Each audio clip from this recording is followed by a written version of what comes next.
You guys remember this movie? This was over 22 years ago. I wanted to show you something cool. So we actually have this part here. A customer gave it to us years and years ago. It was a reject part, and we kind of wanted to restore it first for historical value. Plus, we wanted a cool mold that we could test some water clear materials in. And so we just thought it would be a great opportunity to fix up this part, make a cool mold, and just kind of bring back to life a legendary prop from that movie. So we're gonna go in the back. John's working on it. Let's go.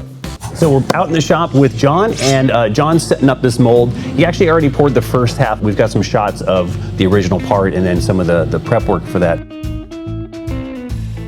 Okay, since we're planning on making more molds in the future, I decided to make some blocks to help dam up the part here to make life easier next time we make a mold. And then I'll finish up with claying it up a little bit before we pour the silicone. So I glued up some MDF and bandsawed and shaped these parts, and then I ended up putting a couple coats of our SEM high build primer.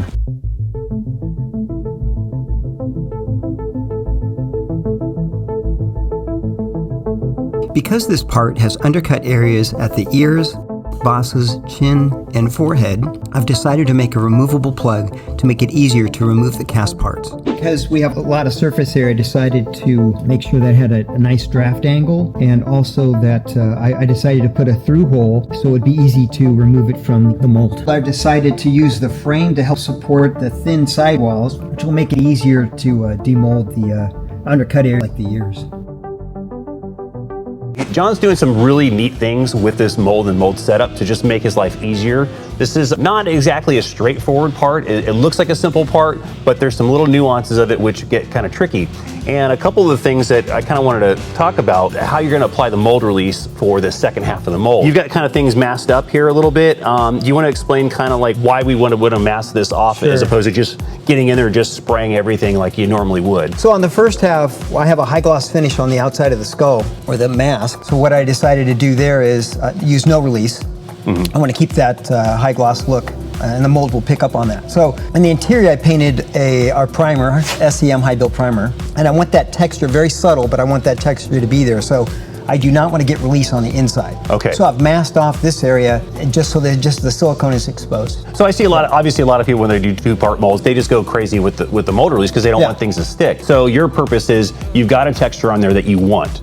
And my understanding would be that if you start spraying that on there, that's going to change that texture, It'll change, yes. The other thing that, again, I've learned from you over the years, I think it's really cool technique-wise, is a lot of people assume they take the can and you've got a registration mark here and you just go and spray in there, right? And you just think it's sprayed in there, it's going to release. Yeah. But I've seen where I've done that and I didn't get in there and do a good job, and then it tears the key. Right. So you got a technique that you spray this onto something else and then you actually use like a little brush to get into the details. You're going to get in there and actually do some additional work, right? Yeah, I'd like to do that just to be safe and not have that problem, having it tear the registration. Getting the spray down in these areas is tough. Yeah. And then also like some of these little nooks and crannies of the mold as well, right? Yeah. Okay. Well, cool. Well, let's get to it. We're going to show how you're going to put on the mold release. So what I'm going to do is I'm just going to give a good once over with a spray can in all these areas. So what I'll do is I'll take a piece of plastic and I'll give a healthy amount of release on that. And then I can brush it in the registration to make sure I get in those corners.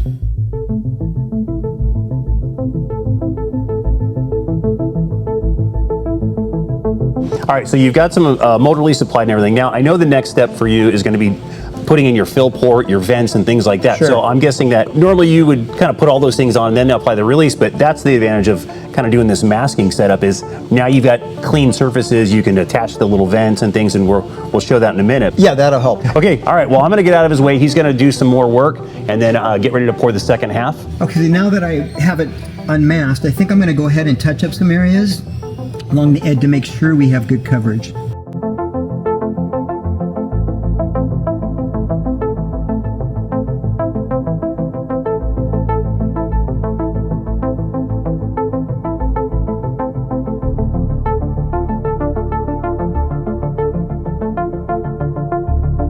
So John's going to be putting in the vents and the fill port. He's going to explain kind of how his strategy goes for this. So normally when I have more vents, I'm going to spray the accelerator all over the pattern, but in this case I want to hit just strategic points where I'm going to have the few vents. I like to spray some on the plastic and just take a piece of rod, strategically put these where the vents are going to go.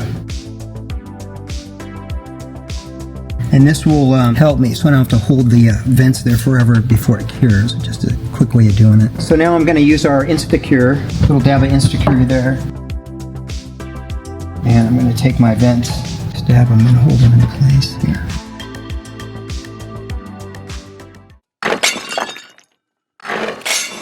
So by putting on the accelerator first and then doing that nice little dab of CA glue, it pretty much is bonded on there within like seconds. You don't have to grab something else, try to spray it and kick it. It's already there. Yeah, it makes it easier for sure. Wow, that is so smooth the way you do it. Yeah, this is hard to explain, you know, in a data sheet or without showing video of it. This technique is definitely one you got to show. And it's so quick. It seems like so tedious, but the way you do that is so quick to get those on there. Yeah, there we go. All right, so basically we're ready to pour silicone.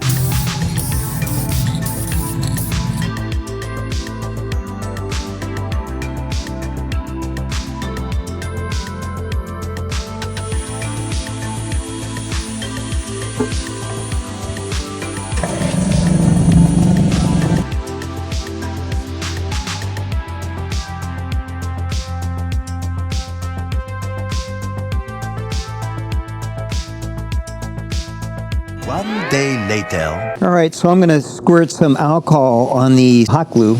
Kind of hardens it up so it's easier to peel off. Some hot glues are better than others. The alcohol is pretty good, but some hot glues stick a little more than others when you do this. I'm going to unscrew the port for the slide.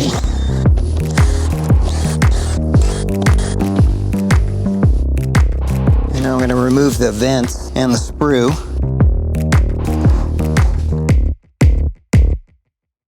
So now I think I'm going to take the frame off, the silicone.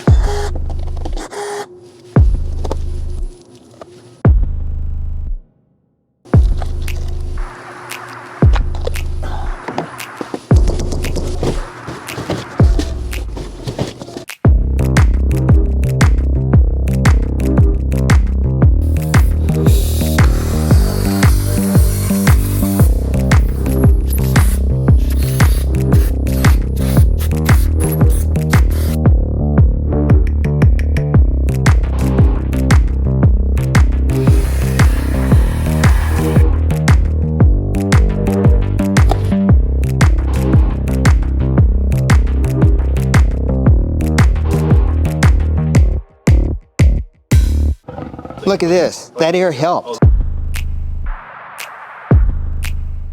It's an emotional time for me, you know, giving birth to it.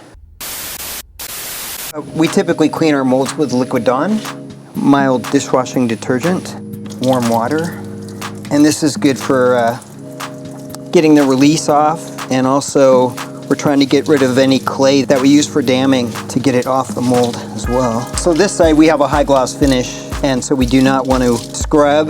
Really just you want to be really careful not to abrade the surface so you keep that gloss finish.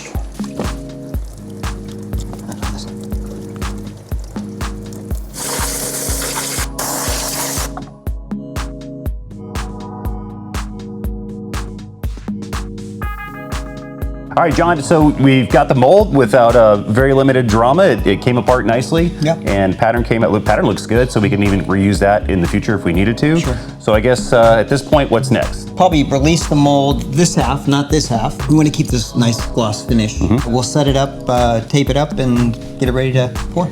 Cool. All right, well, that'll be the next video. So stay tuned for that, and thanks for tuning in.